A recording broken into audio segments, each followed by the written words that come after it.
નો મોર boring meetings. જો તમારી meetings પણ એક કલાક લાંબી ચાલતી હોય છે અને તેનું કોઈ સોલ્યુશન કે કન્ક્લુઝન નથી આવતું, તો આ 6 સ્ટેપ્સને ફોલો કરો. કેમ કે તમારો ટાઈમ એ જ તમારું મની છે. ટાઈમ બચાવો, મીટિંગ્સને શોર્ટમાં પતાવો અને કામ ફટાફટ કરો. સૌથી પહેલો રૂલ, ક્લિયર એમ. મીટિંગનો એક જ એમ હોવો જોઈએ, ડિસિઝન લેવું. માત્ર ડિસ્કશન કરવા માટે મીટિંગ રાખવાની જરૂર નથી, એનાથી ખાલી ટાઈમ પાસ થાય છે. એટલે નક્કી કરીને રાખો કે આ મીટિંગમાં મારે ડિસાઈડ કરવું છે કે આ 5 લાખ રૂપિયાનું બજેટ આપણે ક્યાં યુઝ કરવું છે. Decision, not discussion. સેકન્ડ છે ધ ટાઈમ બ્લોક. મોટા ભાગની મીટિંગ 25 મિનિટમાં પૂરી થઈ જવી જોઈએ. આનાથી વધારે જો ટાઈમ લે છે તમારી મીટિંગ, તો તમારા એમ્પ્લોઈઝ એમાં ફોકસ નહીં આપી શકે. આપણું કોન્સન્ટ્રેશન લેવલ 25 મિનિટ પછી ઘટવા માંડે છે. એટલે ફોકસ્ડ મીટિંગ તમે નહીં કરી શકો.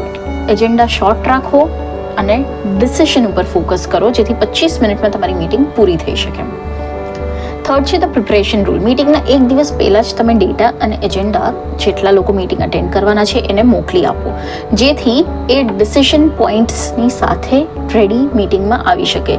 જે ડેટાને એનાલાઇઝ કરવા જ નથી માંગતા, એને કંઈ પ્રિપેર જ નહીં કર્યું હોય અને જ્યારે કંઈ પ્રિપરેશન થઈ જ નથી, તો મીટિંગમાં ઇનપુટ શું આપશે?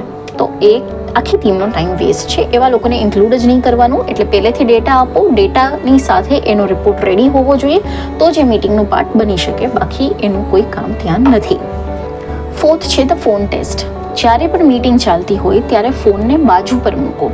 બાજુ પર મૂકશો તો લોકો પણ તમારી ઉપર ફોકસ કરશે. બાકી તમે લોકોને એક ઇનડાયરેક્ટ સિગ્નલ એ આપી રહ્યા છો કે તમારા કરતાં મારું ઈમેલ વધારે ઇમ્પોર્ટન્ટ છે, તો સામેવાળો વ્યક્તિ પણ તમારા કામ ઉપર શું કામે ધ્યાન આપશે?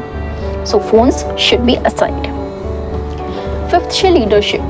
દરેક મીટિંગમાં એક લીડર હોવો જરૂરી છે.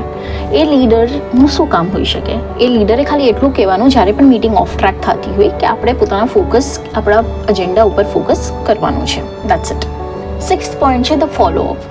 એક્શનેબલ ફોલોઅપ હોવા જોઈએ. આખા ડિસ્કશન અને ડિસિઝન પછી નોટ ડાઉન થવું જોઈએ કે આની ઉપર આપણે શું એક્શન લેવાના છે. જ્યારે તમે આ નોટ ડાઉન કરો છો ત્યારે તમને ખબર પડે છે કે કોણ કયું કામ કરશે, જેથી મીટિંગ પછી કોઈ કન્ફ્યુઝન નથી રહેતું, ડાયરેક્ટ એની ઉપર એક્ઝિક્યુશન થાય છે. આ 6 સ્ટેપ્સ ફોલો કરશો તમે જ્યારે તમારી મીટિંગમાં, ત્યારે તમે જોશો કે તમારા બિઝનેસ એક્ઝિક્યુશન ઉપર કે સ્ટ્રેટેજી ઉપર કેટલો મોટો ડિફરન્સ તમને દેખાઈ આવે છે.